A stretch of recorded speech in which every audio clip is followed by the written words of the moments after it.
Jadi ini kan lokasi-lokasi penambangan. Kalau saya melihatnya itu pusaran arus. Di Rolak Songo itu kan ada pusaran arus. Kenapa Canggu diistimewakan? Satu, prasastinya ketemu. Kedua, ini menjadi satu pelabuhan besar. Tertulis TDA. Tada gitu. Tada. Enggak tadu gitu. Tada ini apakah tadu? Ini kenapa tidak berani mengaitkan? Kenapa tidak mau mencari dan sebagainya? Ini Tado Singkalan. Saya orang awam, saya bukan orang Tado Singkalan. Singkalan ini apa?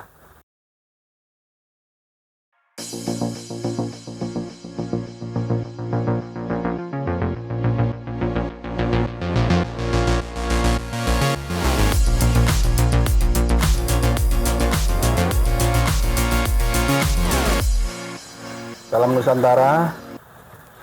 Hari ini kita dari tim Artefak Nusantara yang kali ini dalam podcastnya Garda Wilwatikta akan menampilkan semacam diskusi tentang dugaan atau kita sedang membahas tentang tempat yang disebut dalam prasasti Canggu sebagai Itada atau Tada,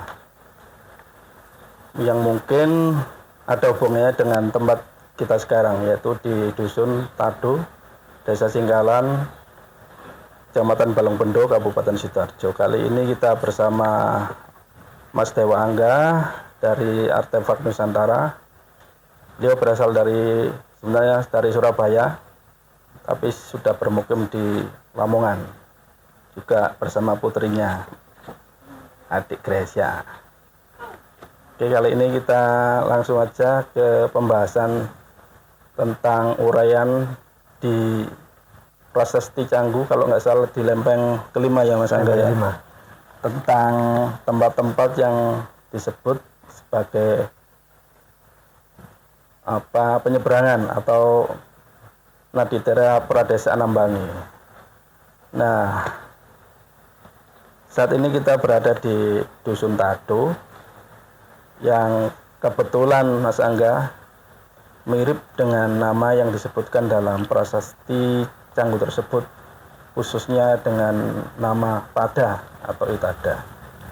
Menurut Mas Angga gimana?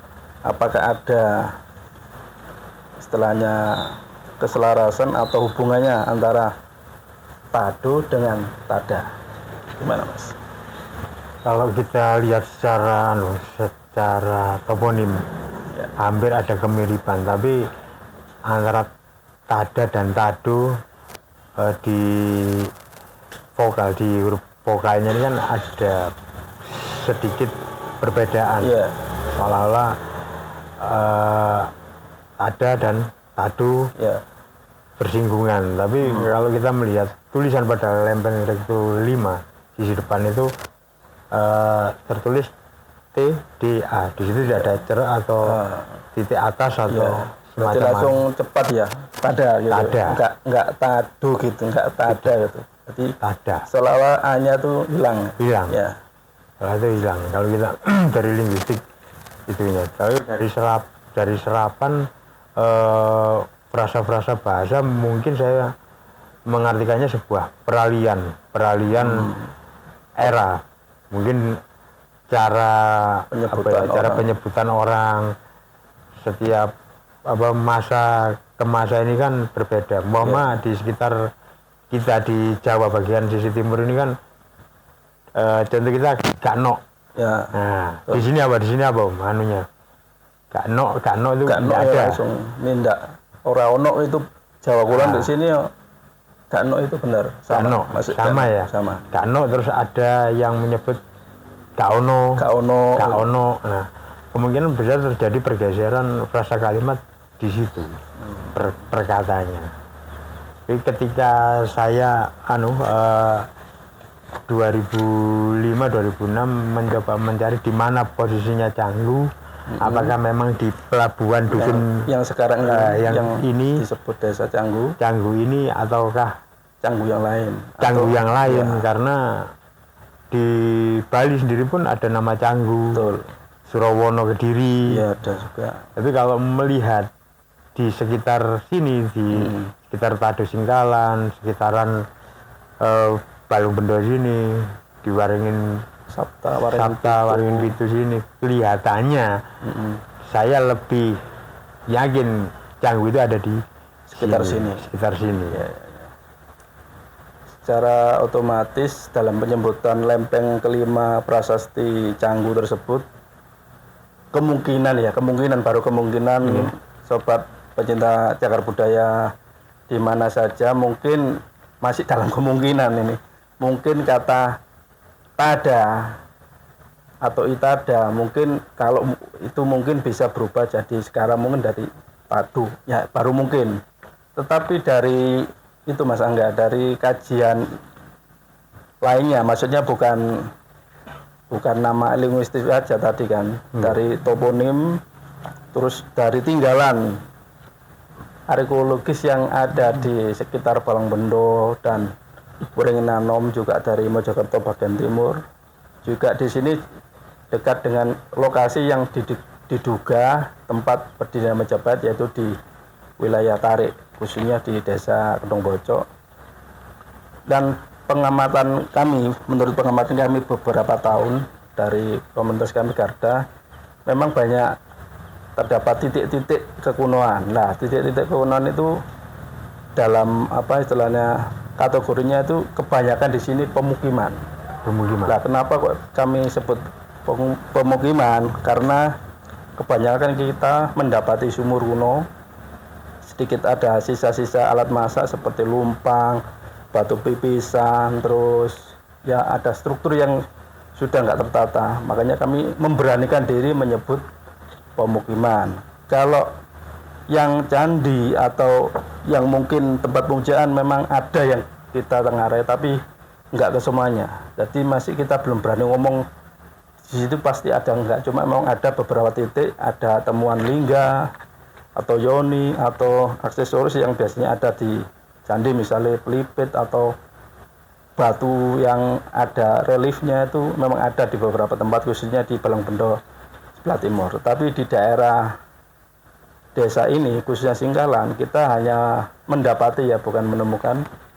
Di makam yang di sana, yang di dusun Singkalan itu ada banyak bata kuno di sisi sebelah selatan dan utara. Sementara di makam dusun Tado juga ada bata kunonya dan beberapa balok andesit. Balok andesit yang saya maksud adalah mungkin berfungsi seperti bata konstruksi atau bagian terdalam dari atau bagian yang dasar dari suatu bangunan besar. Nah, tapi kami belum bisa memastikan itu bangunan suci atau apa, hanya baru menyebut mungkin bagian dari pemukiman saja, karena adanya tadi banyaknya sumur yang bentuknya bulat, juga lumpang-lumpang serta beberapa batu pipisan. Kalau mengarah ke candi kita belum berani menyebutkan.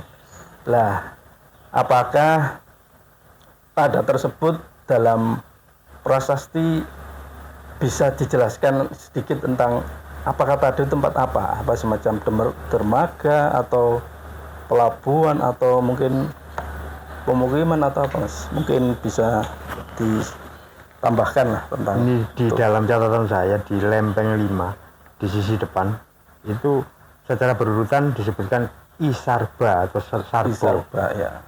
Waringin Pitu I Lagada I Pamotan I Tulangan Panumbangan Kembang Sri Tada Gesang Bukul Turabaya Ya, Muah Prakaning Naditira Pradesa Stahnaning Anambangi. Jadi ini kan lokasi-lokasi penambangan. Ini ketika saya di Lamongan di Candi Siser, jadi di situ kan tertulis ada nama Pasiwuran yang sekarang menjadi nama Desa Siwuran. Itu penyeberangannya sampai hari ini tuh masih berlaku. Dan apabila kita nyebrang dari Pasiwuran nyebrang ke Siser itu kan ada Candi Lumbang, Candi Siser. Ya, Candi Siser. Berarti saya meyakini di sekitar penambangan itu atau di lokasi penambangan itu bukan hanya tempat untuk menambang, tapi tempat berarti pemukiman yang ada lokasi sucinya, tempat ibadahnya lah ya. Iya. Nah, tempat ibadah ini kan tidak harus kita berpikir seperti Candi Megah, seperti Prambanan, Borobudur, mungkin atau candi kecil lah, candi kecil lah. Nah, kalau di wilayah-wilayah itu seperti Direktur 5, seperti Jimbang Sri, ini kan juga ada situsnya, ada peninggalan-peninggalannya. Bungkul, Taman Bungkul, itu kan situs-situs kunonya kan juga masih ada. Nah, termasuk di sini kita sejarah tidak lengkap kalau tidak mengomongkan tentang politik. Apakah Tada itu Tadu, apakah Canggu itu Canggu yang sekarang? Sebab kita lihat pergeseran ke Megaluh atau Galuhan, kita bicara tentang Busindo, posisi ujung Galuh yang menjadi polemik, apalagi sekarang Canggu, Tada. Kita harus tidak hanya konsumtif dalam menerima itu kan, menerima serapan-serapan itu, tapi kita diwajibkan, kita harus ini ujung Galuh di eranya siapa. Berarti harus mengerucut ya istilahnya. Oke, penyebutan misalnya contohnya kalau ini Canggu tapi pada era misalnya Majapahit, mungkin pada era Erlangga mungkin bergeser atau mungkin lebih ke barat atau gimana mungkin maksudnya? Kemungkinan besarnya Canggu di era Erlangga ini mendekati lebih ke barat dari Canggu yang sekarang. Kalau melihat Canggu yang sekarang di Dusun Canggu, di Dusun Canggu, Desa Canggu, itu alirannya memang besar, tapi volume air itu kan tidak seberapa. Nah, kalau kita melihat di sekitar pabrik ini, di sekitar pabrik itu volume airnya kan juga lumayan banyak. Terus kita lihat di samping-sampingnya di pinggir jalan raya itu kan ada urukan-urukan baru. Berarti berantas yang sekarang dengan era dulu ini berbeda. Ini kita dipersempit, posisi berantas hari ini dipersempit. Kenapa saya bilang seperti itu? Ada tanggul-tanggul yang sengaja dibuat semacam tanggul itu. Nah, di mana Canggu yang sekarang? Apakah Canggu itu pelabuhan era Majapahit saja? Nah, sedangkan kita melihat perjalanannya Hayam Wuruk dalam negara Kertagama, dia melakukan perjalanan ini kan seperti di Candi Jawi, ya kan? Berarti sebelum disebutkan di situ dia melihat reruntuhan di Candi Jawi dengan adanya posisi Merunya atau kemuncaknya ini sudah ambruk dan dia kayak Buddha, kayak candi-candi Buddha. Atapnya memang kayak Buddha yang Candi Jawi yang Candi Jawi atas. Nah, melihat Hayam Wuruk dengan negara Kertagamanya, perjalanannya, saya rasa Canggu sebelum Hayam Wuruk saya rasa sudah ada. Kalau kita memang disebutkan dalam literatur, disebutkan dalam zaman Singosari, Prabu Wisnu Wardana disebutkan memang membuat benteng di Canggu, tapi beliau nggak menyebutkan pelabuhan, cuma menyebutkan benteng di Canggu. Apakah mungkin jauh sebelum ada benteng itu pelabuhan Canggu kemungkinan sudah ada mungkin, karena dia hanya menyebut membangun benteng di Canggu. Nah, Canggu zaman Singosari mungkin sama Majapahit mungkin bergesernya mungkin nggak terlalu jauh mungkin ya, kecuali kalau zaman sebelumnya. Itu. Nah, kalau melihat posisi Mbu Sendok dengan Megaluh menjadi ujung Galuhnya di era Medang. Setelah itu beberapa turunan kemudian sampai ke Erlangga, ini kan bergeser. Erlangga turun sampai ke Majapahit kan semakin ke timur. Semakin ke timur pun terjadi pergeseran kontra politik, terus sampai ke Terung sampai ke ujung Perak. Sampai hari ini kan ujung Perak posisinya. Nah, apakah Canggu ini hanya semacam pelabuhan dagang saja, apakah pelabuhan perang? Ini kan di dalam prasasti kan belum ada keterangan yang terperinci. Hanya secara umum bahwa lokasi-lokasi yang disebutkan termasuk Tada adalah lokasi untuk penyeberangan atau ferry charter. Selainnya kalau terjadi penyeberangan berarti di Tada atau kita di sini di Tado. Ya. Jenengan bilang tadi ada sumur, ada konstruksi dan sebagainya bata.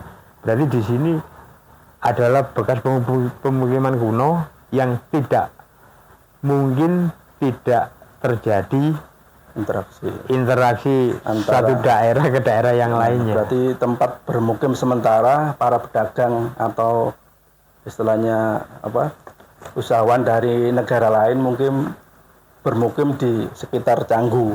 Ya mungkin karena di desa sebelah yaitu desa Kedung Sukodani, dalam kita melakukan istilahnya riset kecil-kecilan, di situ kita dalam area 1 hektar mendapati 4-5 sumur dan masih utuh sampai sekarang yang 3. Dan kalau lihat dari ukuran batanya mungkin lebih tua dari Majapahit. Tapi yang pernah saya baca dan sampai saya cari sampai hari ini, terus bukan saya mengaitkan Tada adalah Tado Singgalan ini tidak, tapi di dalam prasasti Canggu sendiri ada namanya Panji Margabayo. Ini Panji Margabayo ini semacam bahasa gaul sekarang hansip lah. Kaspam, serugiti, sate pam, serugiti, biar tidak terlalu tegang. Ya. Jadi apakah di sini ini lokasinya Panji Margabaya? Jadi Panji Margabaya ini satu kesatuan pengamanan untuk pelabuhan. Sekarang mungkin polisi air, polisi pelabuhan. Apakah lokasinya di sini? Kalau di sekitar Tada atau di Tado Singgalan sini, kita belum sampai ekspedisi ke sana belum ya. Tapi kemungkinan besarnya di sini itu sangat kita mungkinkan. Karena satu pelabuhan sampai hari ini itu tetap ada pengamanan. Apalagi tertulis di dalam satu prasasti loh. Betul. Satu prasasti yang dikeluarkan oleh raja di lokasi itu. Sekelasnya Hayam Muruk lagi. Jadi untuk menjaga pelabuhannya. Pelabuhan penting. Apalagi kan kalau memang benar Tada yang dimaksud di Tado sekarang kan memang berdekatan dengan Canggu, Isarba, Jeruk juga Beringin itu yang memang jaraknya mungkin di sini juga lagi prasasti Kamalagian yang dituliskan Prabu Erlangga juga satu kawasan dari sini. Mungkin sekitar 12 km dari sini. 12 km. Jadi mungkin di sini sejak zaman Medang, zaman Pusindok sudah menjadi pelabuhan ya, sudah mungkin jadi tempat lalu lintas. Tapi di dalam tulisannya Yingyai Senglan, di tulisan Yingyai Senglan itu tertulis Pelabuhan Naga. Pelabuhan Naga yang berada di Majapahit, di Kota Raja. Pelabuhan Naga di Kota Raja. Kita kembali ke awal pembentukannya Majapahit. Pembentukan Majapahit ini Raden Wijaya mengumpulkan segenap pasukannya di Alas Terik. Betul. Nah, ini istilahnya jenengan yang lebih paham situasinya sini. Apakah memang sesuai dengan sesuai dengan apa yang fakta yang tersampaikan itu atau bagaimana?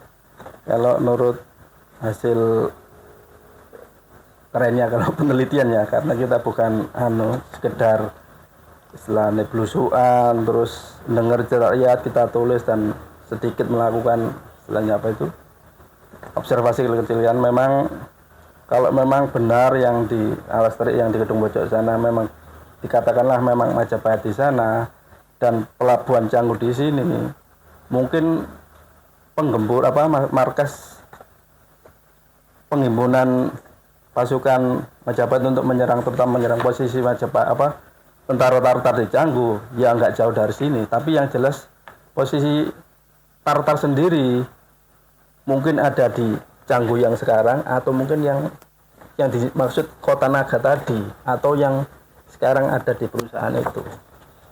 Karena gini dalam yang sering kita ya, bukan saya ya, kita ya, karena kita jalan bareng itu kan, yang sering kita temui itu kan ketidaktahuan bahwa masyarakat Nusantara ini mempunyai teknologi. Betul. Ya kan. Nah, kalau di Indonesia kan disebut satu pelabuhan naga. Kalau saya melihatnya itu pusaran arus. Jadi di Warung Beringin itu jadi dam Rolak Songo. Ya. Di Rolak Songo itu kan ada pusaran arus. Kalau kita perhatikan. Yeah. Nah, kalau kita perhatikan kan ada perputaran arus. Jadi kita sudah mengetahui perhitungan wariga, perhitungan lunar, perhitungan matahari itu kita sudah. Makanya yang sering kita temui itu kan banyak yang terlalu menggoibkan atau betul. Artinya kesan teknologi kita itu hilang. Punya nenek moyang kita akhirnya seolah-olah itu bikinan Belanda. Padahal mungkin dahulu sudah kita punyai, cuma karena kita sering istilahnya lebih ke terlena dengan istilah luhur kita sakti mandar kuno dan bla bla bla, akhirnya seolah-olah dulu nggak butuh teknologi, hanya butuh kesaktian atau nyun sewu keleni. Padahal itu sebenarnya nggak benar. Jadi mungkin dalam catatan Ming Sipi tadi kata Kota Naga yang dimaksud mungkin kan ya semacam arus lalu lintas, kalau dari misalnya dari timur lewat sini, kalau dari barat lewat sebelah sana, atau sekarang jalan searah mungkin ya Mas. Kemungkinannya sih. Nanti ada perputaran, nanti enggak sistem in out.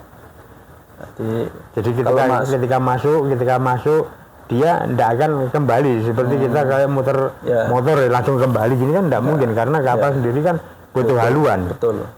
Jadi sistem parkir ini kan juga sudah mengikuti pasang surutnya air di bulan-bulan berapa, di momen-momen betul-betul diperhitungkan oleh teknolog zaman dulu Mas ya. Kelihatannya seperti itu. Termasuk yang posisi yang di tengah putaran ini, kalau kita bisa ini kan yang dimaksud tadi Mas ya, yang sistem in out ini kan dari porong masuk. Kalau ingin ke Canggu, misal katakanlah Canggu di sini kan harus masuk ke sini dulu. Sementara kalau keluar nggak harus lewat sini kan, nanti lewat yang sini baru ke sini atau ke sini. Karena yang sini ke Waringin Pitu, dan kalau ini terus ke Bengawan Terung. Jadi memang banyak alur-alur sungai di sini yang kelihatannya memang sengaja dibentuk. Ya, terus kalau ini ke barat kan posisinya sampai ke Kediri. Ya. Sampai ke sana. Ya. Terus kalau kita lihat ini adalah pelabuhan naga, saya rasa mungkin perputarannya ini seperti naga. Jadi naga ini kan membawa hoki. Satu hewan mitologis Cina yang membawa hoki, dan rata-rata orang Cina memilih tanah itu yang mempunyai unsur naga atau simbol-simbol naga. Kelihatannya ini adalah simbol-simbol naga. Jadi perputaran ini satu perdagangan masuk dari sini, ini ke sini. Jadi tidak ruwet. Berarti ada penempatan tersendiri-sendiri ya. Istilahnya kalau mungkin orang Kota Naga bayangkan naga seperti yang itu, padahal ya mungkin bentuk alirannya yang bulat dan meli-meli itu mungkin disebut alurnya seperti naga gitu mungkin ya. Berarti bukan hewannya itu, bukan naganya. Walaupun mungkin mereka bangsa Cina memiliki simbol-simbol naga, mungkin karena istilahnya tadi ya akhirnya disimbolkan naga mungkin ya. Berarti bukan ini naga, ada naganya mungkin ya. Bukan hewannya. Nah, itu yang kita kan salah kaprahnya orang sekarang kan, wah Mas di situ ada naga. Itu kan mikirnya ke naga yang wujud itu, bukan sistemnya gitu. Nah ini kenapa Canggu ini saya rasa spesial, kenapa teman-teman belum ada yang mencari nama Tada atau mengaitkan dengan Tada ini, apakah Tado ini kenapa tidak berani mengaitkan, kenapa tidak mau mencari dan sebagainya. Ini ya ini tadi peninggalan kita banyak yang hilang, terus banyak yang termutilasi dan banyak yang beralih fungsi. Itu. Dan kasus ini kan nggak terjadi di sini saja, di semua daerah, kan ada sulit, jadi memang kesulitannya di situ mungkin. Membedakan benda yang asli, cagar budaya, agama, budaya, ini politik ini campur adukkan. Ini yang sering kita edukasi di Artefak Nusantara, di Garda. Karena juga kan kadang-kadang mereka itu misalnya melihatnya dalam satu tempat saja, nggak lihat toponim daerah sekitar. Terus mungkin ini kita temukan situs ya, mungkin ini benar-benar dibuat dalam satu zaman atau beberapa zaman, atau memang sudah beralih fungsi baru ditemukan. Itu kan juga beda lagi ya. Maksudnya kajian dan informasi yang kita dapatkan mungkin juga berbeda. Kecuali kita menemukan situs dalam kondisi utuh dan memang benar-benar nggak ada sentuhan dari zaman-zaman lain, mungkin jarak itu akan utuh. Kembali lagi ke Canggu. Kenapa saya mengatakan Canggu itu istimewa? Karena dia pelabuhan yang ada di tengah. Yang jelas berantas hari ini dengan berantas era Majapahit atau era Kahuriban atau bahkan sebelumnya. Keluasan dari berantas itu mungkin 2 kali lipat dari yang sekarang. Kalau melihat keluasannya, kalau kita lihat tanggul-tanggulnya. Nah kalau kita di utara atau di Pantura, memang Gresik, pelabuhan Gresik, di Tuban sampai ke Lasem, di sana kenapa tidak belum ditemukan ya prasastinya, tapi kenapa Canggu diistimewakan? Satu, prasastinya ketemu, terus yang kedua, ini menjadi satu pelabuhan besar. Satu, saya rasa nilai konsumtif yang ada di sekitar Canggu sendiri pendukung utama, faktor pendukung utama, dan peradaban termasuk kepadatan penduduk ini juga luar biasa. Contoh kalau sekarang Pelabuhan Perak, jelaskan ada sekarang tempat untuk menaruh kontainer. Mungkin zaman dulu juga kan butuh tempat untuk bersandarnya kapal-kapal. Terus butuh tempat untuk menaruh barang, misalnya dari Makassar, dari Cina, mungkin butuh, misalnya kita ekspor kan butuh di sini dulu, baru ambil kapal kecil atau pedati kalau sekarang distributorkan ke tempat-tempat yang lain. Mungkin seperti itu dulu. Mungkin di sini sekitar Pelabuhan Canggu juga ada gudang ya Mas ya, gudang naruh barang, terus kantor-kantor penerimaan bea cukai, tempat parkir perahu, bahkan mungkin ada penginapan, bahkan mungkin Indonesia ada barnya Mas ya, supaya agak nyantai dulu, ada barnya dan ada tempat itu-ituan juga. Rokok saya ambil rokok saya. Jadi sambil ngerokok dulu. Kembali ke Canggu. Ini punya nilai historis istimewa dikaitkan dengan pelabuhan-pelabuhan yang lainnya. Ini yang duduk sana. Yang jarang diketahui publik adalah teknologi. Kita bisa lihat sampai hari ini yang paling luar biasa adalah pusaran air. Kalau kita perhatikan, dari barat arahnya ke timur, ke timur bisa menjadi dibagi. Nah, ini pun ketika masuk ke sini dibagi lagi. Ini pusarannya bisa terlihat. Tapi karena ini gambar mati kita tidak bisa lihat. Harus turun ke lokasi. Betul. Jadi kesimpulannya dalam pencarian Tada atau kita ada, mungkin memang masih harus ada kajian dan ekspedisi, masih butuh lanjutan. Nanti memang hari ini posket kita baru sekedar mencari di mana Tada. Apakah benar itu ada di sekitar kita, maksud di sekitar Canggu dan atau mungkin di dusun kita ini, di dusun Tado, atau mungkin bisa jadi di tempat lainnya, Mas. Ini kan nggak masalah, kita kan hanya sekedar apa istilahnya dalam wacana mencari di mana sebenarnya letak Tada itu sendiri. Nah, pertanyaan saya cuma satu. Tado Singkalan. Saya orang awam, saya bukan orang Tado Singkalan. Singkalan ini apa? Singkalan secara umum yang saya dengar dari masyarakat lebih ke bentuk alat pertanian yaitu singkal yang ditarik biasanya sapi atau kerbau. Itu yang secara umum yang kita dapati seperti itu. Satu alat untuk itu. Ya. Nah, yang jarang diketahui orang itu bahwa karena sudah menjadi logo ya. Bahwa jangkar ini kan 2 atau 3 atau 4. Cuma yang menjadi logo kan 2. Jangkar kan 4. Tapi jangkar-jangkar kuno yang pernah muncul itu tidak berupa 4, tapi hanya 1 seperti singkal. Nah, di daerah di sekitar pesisir pun kadang untuk perahu-perahu mungkin bisa ditampilkan di gambar Google ya, apa yang singkal yang apa jangkar yang jangkar satu itu hanya satu itu ditampilkan di seperti pancing, hampir seperti pancing, dan bentuknya seperti yang singkal sapi, hampir mirip seperti mirip itu. Singkal itu. Padahal itu jangkar sebenarnya, Mas. Jangkar. Dan mungkin karena masyarakat melihatnya jangkar tersebut seperti singkal, mungkin akhirnya jadi istilah itu jadi singkalan atau mungkin dipergunakan untuk nyingkal mungkin, Mas. Akhirnya jadi nama dusun singkal, dan ini memang masih baru kemungkinan dari beberapa kemungkinan yang disebutkan tadi. Ekstrim lagi gini Om, ekstrim lagi ya, dalam pemikiran saya kan sejarah itu kan tidak bisa saklek karena satu sisi ya, kalau kita tidak ngomong tentang antropologi terus sosiologi dan sebagainya, ini kan tidak jangkep menjadi satu sejarah.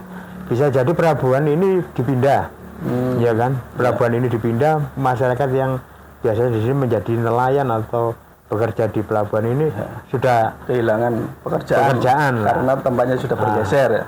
Akhirnya itu tadi alat itu digunakan untuk nyingkal dan akhirnya bisa jadi. Ini kan kita pemikiran di luar tapi sebenarnya masuk akal juga, daripada kan nggak dipergunakan dan bisa berfungsi untuk nyingkal tadi ya, untuk mengerjakan sawah atau ladang mungkin. Saya sempat muter tadi di sekitar Tado kan tidak ada penambangan lagi. Tidak ada di sini. Tidak ada penambangan lagi. Yang ada kan di wilayah timur. Ya. Di wilayah yang timur. Ada di Serpo sekarang Serpo. Yang ada di sana. Itu baru di sana, baru ada sini. Hampir ya ada, hanya penyeberangan mobil itu pun zaman kemerdekaan itu kan dulunya rel yang nggak dipakai lagi terus dipergunakan. Nah, kok bisa pelabuhan bisa hilang, bisa ya semuanya kan politik. Kalau saya ditanya ya semuanya kan politik. Karena Terung pun Adipati Terung di sana juga ada Bengawan Terung. Bisa jadi pusat pelabuhannya digeser ke sana untuk dermaga, istilahnya untuk perdagangan, alih niaganya dialihkan di sana. Atau mungkin faktor geologi juga, karena kan penyempitan dan pendangkalan sungai mungkin ya, bisa juga kan ya. Bisa jadi kemungkinan banyak. Dari faktor temuan struktur yang di beberapa tempat sini kebanyakan kan patah karena gerakan tanah, atau mungkin ada arus kuat yang seperti yang di Bojok sana kan ada patahan strukturnya, dan juga yang di Kuyomolo strukturnya kan ambruk ke utara. Mungkin itu faktor geologi, entah itu banjir atau mungkin ada gerakan tanah yang kan mungkin karena samping politik tadi juga ada penyempitan tadi, akhirnya dipindahkan. Dan dulu katanya kalau di dongeng-dongeng ada istilahnya Lapindo. Kalau sekarang kan di Lapindo, mungkin katanya dulu ada Lapindo di sekitar sini, akhirnya ada ya istilahnya akhirnya macet, akhirnya istilahnya bedol desa atau bedol negara itu cuma apa istilahnya prasasti Kamalagian juga pernah terjadi satu banjir besar.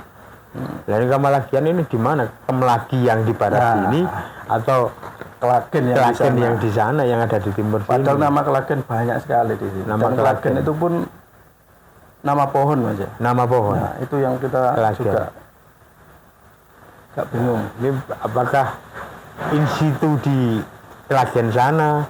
Karena di sini pun di Kemelagi sini ini juga mungkin Kamalagian bisa toponimnya bergeser menjadi Kemelagi. Itu temuan-temuan di utara Berantas pun banyak. Iya, betul. Kemungkinan ya, karena tapi kalau kita lihat dari prosesnya ya batu yang di sana mungkin kemungkinan bergeser mungkin ya nggak seberapa besar, walaupun ada yang duga itu boyongan dari Tulungagung, tapi nggak tahu. Yang jelas posisinya sekarang kan masih di sana. Di situ kan. Masih bisa saja teori-teori seperti itu. Tapi di Belanda itu enggak 1-2 prasasti batu yang di sana, prasasti Pucangan juga itu diboyong ke India, juga. Ke Perancis ada, Denmark ada. Nah ini kan, makanya sering kita tuh ele-elan. Satu literasi satu dengan yang lainnya kadang berbeda. Karena apa? Mereka hanya mempelajari satu literasi ini terus diolah dari saya ke jenengan, dari jenengan ke Gresa ke Mas Aziz. Ini kan pola pemikirannya kan satu arah. Bukan satu arah, berbeda. Saya tidak melihat, saya hanya membaca. Jenengan turun di lapangan tapi hanya melihat segi politisnya. Tapi kan memang harus terjun di lapangan dan dari semua elemen ya. Semua elemen. Dari antropologinya, sosiologinya, politisnya, geologi. Ini satu sejarah yang kompleks. Kalau saya ngomong ke situ, itulah sejarah yang kompleks itu dari semua sisi ini harus ada keterkaitan. Betul. Apalagi soal agama. Nah, ya kan yang sensitif sekali, Mas. Yang sensitif. Karena memang banyak faktor perubahan, kebanyakan mengatasnamakan itu tadi agama. Padahal itu ya sebenarnya kan ya nggak elok lah, seharusnya nggak perlu terjadi. Tapi yang sering itu ketika kita bicara sejarah itu yang bukan agamanya biasanya, ini alirannya ini. Nah, terus melakukan satu hipotesisnya sendiri, terus ini dia melakukan satu upacara mada, dia penganut Bhairava. Belum tentu kan, kalau hanya untuk happy.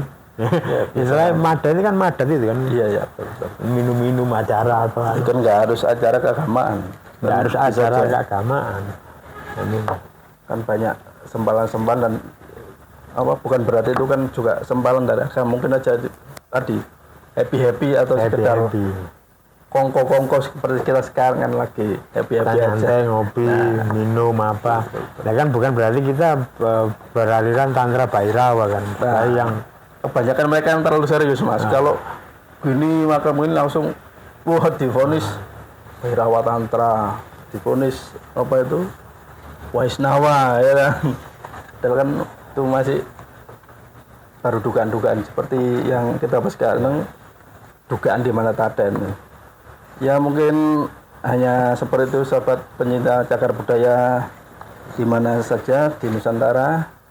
Hari ini kita sangat berterima kasih atas kedatangan Mas Dewa Angga dari Lamongan dan putrinya Mbak Gresa yang sudah berpanas ria menuju dusun kita, Dusun Tado Singgalan, Balongbendo Sidoarjo. Semoga apa yang kita sampaikan tadi menjadi bahan menambah pengetahuan, dan apa yang kita sampaikan tadi bukan suatu pakem. Kita hanya belajar mencari di mana sebenarnya letak dari tada tadi, bukan suatu ini pasti, ini benar enggak. Ini masih dalam rangka mencari, dan mungkin sobat pencinta Jagat Budaya bisa memberikan saran dan kritik pada kolom yang di bawah. Dan jangan lupa untuk selalu subscribe, like, komen pada channel kami agar kita bisa selalu bersama-sama dengan sahabat semua belajar sejarah, belajar mencintai negara tercinta kita. Demikian, matur nuwun sangga, Mbak Gresa. Terima kasih. Assalamualaikum warahmatullahi wabarakatuh. Salam Nusantara. Rahayu. Rahayu.